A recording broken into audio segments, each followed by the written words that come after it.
नमस्कार, आपका स्वागत है फटाफट खबरों में। आज हम लेकर आए हैं हिमाचल प्रदेश के हर छोटे बड़े शहर की सबसे तेज और ताजा खबरें।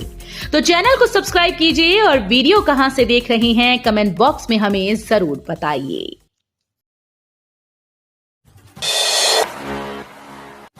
लाहौल स्पीति के लोग अपनी संस्कृति और ईमान को बेचने वाले नहीं।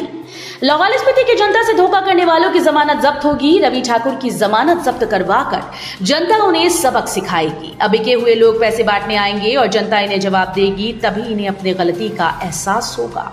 ये बात मुख्यमंत्री ठाकुर सुखविंदर सिंह सुक्खू ने रविवार को जिला मुख्यालय केलांग में जनसभा के दौरान कही। उन्होंने कहा कि लाहौल स्पीति ऐसा क्षेत्र है जहां वो 14 महीने में तीसरी बार आए। उन्होंने कहा कि आप लोग चुनाव में आपकी भावनाओं से खिलवाड़ करने वाले नेताओं को सबक सिखाएं। 15 अगस्त को जब मैं स्पीति गया था और महिलाओं को 1500 रुपए देने की घोषणा की, उस दिन रवि ठाकुर मीठी बातें कर रहे थे, जातिवार साथ रहे, लेकिन दूसरे दिन ही पैसे लेकर भाजपा को वोट डाला और पंचकुला चले गए। अगले दिन बजट था और हम बहुत सी योजनाएं लाए थे। गेहूं पककर तैयार, फिर ऑरेंज अलर्ट। प्रदेश के जनजातीय जिलों लाहौल स्पीति, किन्नौर व चंबा के पांगी के उच्च पर्वतीय क्षेत्रों में ताजा बर्फबारी हुई, साथ ही निचले क्षेत्रों में बारिश भी हुई। हिमाचल प्रदेश के कई भागों में मौसम ने करवट बदली। गत शुक्रवार रात लाहौल स्पीति, कुल्लू, किन्नौर, चंबा जिलों के ऊंचाई वाले इलाकों में बर्फबारी होने से तापमान में गिरावट दर्ज की गई। केलांग व कुकुम सेरी का न्यूनतम तापमान फिर माइनस में पहुंच गया। शिंकुला, दर्रा व दारचा से सच्चू तक हाईवे फिर से अवरुद्ध हो गया। बीआरओ ने कुछ दिन पहले इस मार्ग को बहाल किया था। अप्रैल महीने के अंतिम सप्ताह में भी लाहौल स्पीति जिले में बर्फबारी का सिलसिला नहीं थम रहा। मौसम विज्ञान केंद्र शिमला ने प्रदेश के कई भागों में आगामी 3 दिनों तक मौसम खराब बना रहने की संभावना जताई। 29 अप्रैल को भारी बारिश के साथ अंधड़ चलने का, ओलावृष्टि का ऑरेंज अलर्ट जारी किया। बिलासपुर, चंबा, हमीरपुर, कांगड़ा, कुल्लू, मंडी, शिमला, सिरमौर, सोलन, ऊना में कुछ स्थानों पर ओलावृष्टि, अंधड़ व बारिश होने की संभावना है। 3 मई के बाद शिमला में नहीं होगी मल्टी एक्सल गाड़ियों की एंट्री। आम वाहन के प्रवेश पर प्रशासन ने कही ये बात। राष्ट्रपति द्रौपदी मुर्मू के शिमला दौरे को देखते हुए शहर में मल्टी एक्सल वाहनों की एंट्री पर रोक लगने वाली है। इस संबंध में जल्द ही जिला प्रशासन की ओर से आदेश जारी किए जा सकते हैं। राष्ट्रपति द्रौपदी मुर्मू 4 मई को शिमला पहुंचने वाली हैं और 8 मई तक उनका शिमला दौरा है। ऐसे में 3 मई से शहर में मल्टी एक्सल गाड़ियों के प्रवेश पर रोक लग सकती है। इस दौरान सामान ढोने वाले भारी भरकम ट्रॉलों की एंट्री बंद की जा सकती है। हालांकि पर्यटकों को लेकर आने वाली वॉल्वो गाड़ियों के शहर में आने पर कोई रोक नहीं होगी। राष्ट्रपति द्रौपदी मुर्मू छराबड़ा में स्थित राष्ट्रपति निवास में ठहरने वाली हैं। यहीं से वो शहर में अलग अलग जगहों का दौरा करेंगी। IIT गुवाहाटी ने विकसित की 3D printed dummy ballot unit, बढ़ेगी मतदाताओं की भागीदारी और जागरूकता। नए मतदाता और वरिष्ठ नागरिकों को मतदान प्रक्रिया अब आसानी से समझ आएगी। उनकी मतदान प्रक्रिया से जुड़ी आशंका और अनिश्चितता भी दूर होगी। भारतीय प्रौद्योगिकी संस्थान गुवाहाटी ने innovative 3D printed dummy ballot unit विकसित की। 3D प्रिंटेड डिवाइस मकई स्टार्च से बनाया गया है। ये बायोडिग्रेडेबल और पर्यावरण अनुकूल है।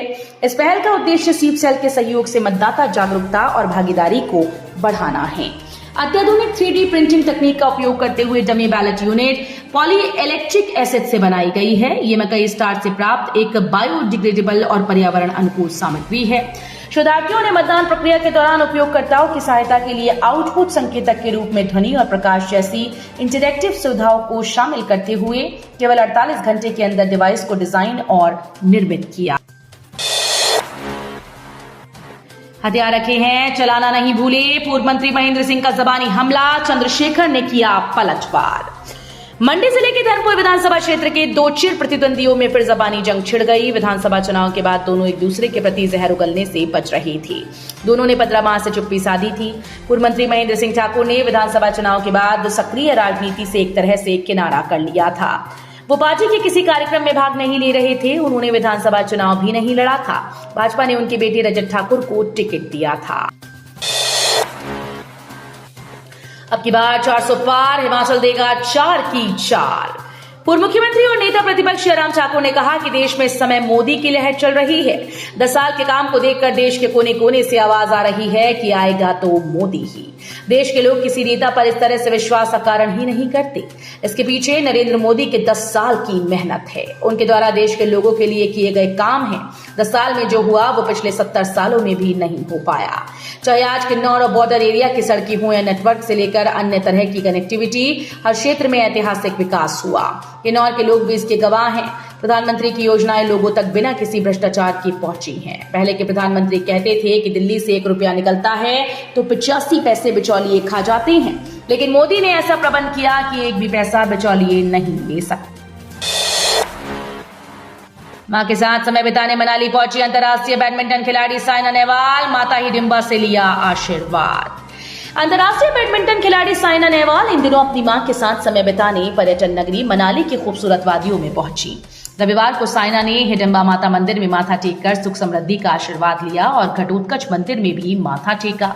साइना ने माता हिडिंबा के पुजारी से माता हिडिंबा का इतिहास भी जाना और कुछ पर्यटकों से भी बातचीत की। इससे पहले उन्होंने अपनी माता के साथ अटल टनल व पर्यटन स्थल सिस्सू को निहारा और बर्फ की वादियों में खूब मस्ती की। साइना ने सिस्सू की वैली ब्रिज पर भी मस्ती की और साहसिक खेलों का आनंद उठाया। सिस्सू के पर्यटन कारोबारी संगीता बोध व निर्मला बोध ने बताया कि साइना बर्फ से ढकी सिस्सू की वादियों में फोटोग्राफी की और अपने प्रशंसकों के साथ फोटो भी खिंचवा। मोदी की गारंटी ही है भाजपा की गारंटी। केंद्रीय मंत्री हमीरपुर संसदीय क्षेत्र के सांसद और भाजपा प्रत्याशी अनुराग ठाकुर ने कहा कि प्रधानमंत्री नरेंद्र मोदी जी की गारंटी ही भाजपा की गारंटी है। रविवार को धर्मपुर में शीतला मंदिर के समीप स्थित स्थान पर उपस्थित जनसमूह को संबोधित करते हुए उन्होंने ये बात कही। केंद्रीय मंत्री ने कहा कि हिमाचल प्रदेश की जनता भी भारी बहुमत के साथ मोदी जी को प्रदेश से 4 कमल सौंपने जा रही है। उन्होंने कहा कि पिछले 10 वर्षों में केंद्र की मोदी सरकार ने देश के गरीब, किसान, महिला, युवा सहित हर वर्ग के लिए बहुत सारी योजनाओं का लाभ दिया। अगले 5 वर्षों में भाजपा के संकल्प पत्र में सभी वर्गों के लिए अपना संकल्प जनता के समक्ष दिया गया। प्रदेश की आर्थिक बदहाली के लिए भाजपा जिम्मेदार। मुख्य संसदीय सचिव सुंदरलाल ठाकुर व आशीष बुटेल ने कहा कि हिमाचल प्रदेश को आर्थिक बदहाली में झोंकने के लिए भाजपा का आर्थिक कुप्रबंधन जिम्मेदार है। उन्होंने कहा कि पिछली भाजपा सरकार के कार्यकाल में हुए दुरुपयोग पर राज्य सरकार ने विधानसभा में एक श्वेत पत्र भी लाया गया था, जिसमें प्रदेश की जनता के सामने सारे सच को रखा गया था। सत्य यह है कि पूर्व भाजपा सरकार ने चुनाव जीतने के लिए अंतिम वर्ष में सरकारी खजाने का जमकर दुरुपयोग किया। दोनों नेताओं ने कहा कि चुनाव जीतने के लिए पूर्व सरकार ने कांग्रेस के विरुद्ध एक चक्रव्यूह रचा था और अमृत महोत्सव, प्रगतिशील हिमाचल जनमंच और स्थापना दिवस कार्यक्रम पर 16,261 करोड़ रुपए की फिजूल खर्ची की। दीक्षांत समारोह के लिए ड्रेस कोड जारी। लड़कों के लिए कुर्ता पजामा, लड़कियों के लिए सूट सलवार। केंद्रीय विश्वविद्यालय हिमाचल प्रदेश के 6 मई को 7वें दीक्षांत समारोह में विद्यार्थी भारतीय लिबास में उपाधि हासिल करेंगे। यूनिवर्सिटी प्रबंधन ने अंग्रेजी संस्कृति की पहचान वाले गाउन को त्याग कर पास आउट पुरुष अभ्यर्थी सफेद रंग का कुर्ता पजामा, जबकि छात्राएं सफेद रंग के सूट सलवार में उपाधि हासिल करेंगी। कंगना रनौत ने किन्नौर के रिकांगपिओ में की जनसभा, कहा शहजादे को मेरे पहनावे से भी प्रॉब्लम। मंडी लोकसभा सीट से भाजपा प्रत्याशी कंगना रनौत ने रविवार को किन्नौर जिला मुख्यालय रिकांगपिओ में पन्ना प्रमुख सम्मेलन के साथ चुनावी सभा की। कंगना रनौत ने प्रदेश की सुक्खू सरकार पर तंज कसते हुए कहा कि सुक्खू की सरकार दुख की सरकार बन गई है। न वो खुद सुखी है और न जनता सुखी है।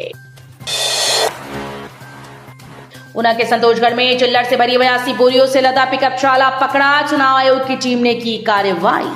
चुनाव आयोग द्वारा गठित फ्लाइंग स्क्वाड ने जिला ऊना के कस्बा संतोषगढ़ से एक पिकअप ट्राले से चिल्लर की 82 बोरियों को जब्त किया है।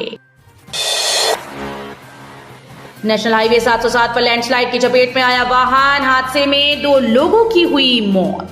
हाटकोटी त्यूणी शिलाई पांवटा साहिब NH 707 पर स्नेल नामक स्थान पर अचानक हुए भूस्खलन की चपेट में एक बोलेरो आ गई, जिसमें सवार 2 लोगों की मौत हो गई। तो ये थी आज की फटाफट खबरें। हम मिलेंगे अगले बुलेटिन में, तब तक के लिए धन्यवाद। जय हिंद।